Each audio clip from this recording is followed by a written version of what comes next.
Wow. I mean, wow. That is just genuinely incredible. Ouch. Yikes. That hurts. Oops. Definitely didn't mean to do that. Did you catch that? Notice how instantly you felt the emotion in those first three little words? Welcome to today's Explainer, where we're diving into some fantastic material from Nova English Academy and Mrs. Maria Habib. We're going to unpack this tiny but seriously mighty part of the English language. It's something we literally rely on every single day, usually without even noticing the psychological punch it packs. So let's get right into it and define exactly what an interjection actually is. Simply put, it's a word or maybe a short phrase that shows strong feelings or emotions. You can think of it like a grammatical tool that lets us inject raw, unfiltered emotion directly into a sentence. It captures that immediate, knee-jerk human reaction in text, and yeah, it's almost always followed by an exclamation mark.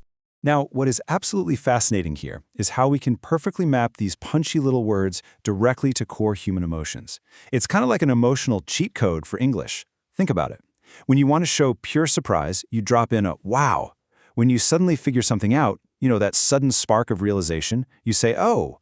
Stub your toe, ouch, immediately communicates that pain. And when your team scores the winning point, hooray, instantly broadcasts that happiness to everyone around you. And this spectrum of feeling just keeps going. It shows that we have a dedicated word for virtually everything, like oops is the universal indicator for a mistake, right? It's a mild conversational way of just saying, hey, something went wrong. Then you've got bravo, which is totally reserved for high praise and admiration.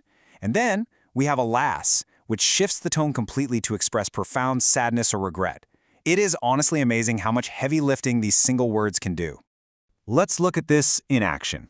Consider the sentence, wow, this cake is delicious. Think about how dropping that interjection at the very start completely transforms the energy of a simple statement. I mean, if you just say, this cake is delicious, sure, it's a nice compliment, but adding wow right at the top, that turns it into an expression of genuine, mind-blowing surprise. You aren't just tasting the cake, you are absolutely blown away by it. Or how about this? Ouch, that hurts. When you say this out loud, your face scrunches up, your whole body reacts. You can almost feel that sudden physical sensation right there behind the grammar. The interjection does the job of communicating your pain way before the rest of the sentence even has a chance to explain what's actually going on. Or take a moment of sheer joy. Hooray! We won the game! Now you don't say this quietly, do you? No, you shout it. The happiness, the pure excitement, it absolutely explodes at the very beginning of the thought, bringing the whole celebration to life instantly. The word hooray sets the perfect stage for the awesome news that follows. Now let's contrast that with the super common everyday scenario. Oops, I dropped my pencil. See how this quick little word instantly communicates that you realize you made a sudden mistake? And it does it before you even explain what happened. It softens the error. It basically tells whoever is listening, hey, my bad, total accident, all in just 4 little letters. Then we have the sheer power of encouragement. Bravo, you did a great job! Notice how praise is delivered so powerfully, so directly, just by using this specific celebratory interjection. It makes the compliment feel so much bigger, almost theatrical, compared to just saying a plain old good job. But interjections aren't only for high energy or happy moments. Take a look at this. Alas, the little bird is dead. Notice how your vocal tone just naturally drops down when you read this?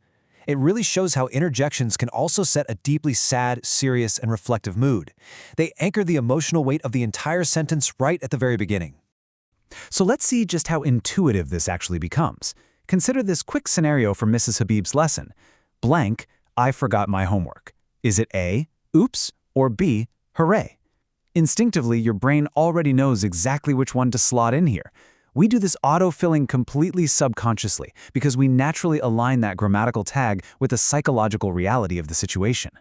And naturally, it's oops, because forgetting your homework is definitely a mistake, and for sure not a reason to celebrate. Your brain immediately links that negative consequence with the interjection of mild regret. All right, contrast that with a trip to the zoo. Blank, we are going to the zoo. Is it A, alas, or B, hooray? Think about the obvious emotion tied to a fun trip to see the animals. Your brain immediately associates the context with excitement, right? Anticipation, which makes hooray literally the only logical choice to match the high energy of that moment. You certainly wouldn't use alas here, well, unless you really, really disliked the zoo. So what's the big takeaway here? The absolutely crucial point is that interjections are much, much more than just a list of vocabulary words to memorize. They exist solely to express our feelings or emotions. They cover the entire spectrum of the human experience. We're talking happiness, surprise, pain, sadness, excitement, you name it. They are literally the vibrant colors we use to paint our feelings across the canvas of the English language. And please, never forget Mrs. Maria Habib's golden rule. Because these words carry such intense emotional weight, they almost always demand a giant exclamation mark right after them. That punctuation is the visual signal of the emotion you are injecting into the text. It's the punctuation equivalent of a microphone drop. I want to leave you with this final provocative thought. How often do you use interjections without even noticing? Seriously, pay attention to your conversations today. Listen closely for those wows, ouches, and oopses. You'll quickly realize just how emotionally expressive your grammar truly is.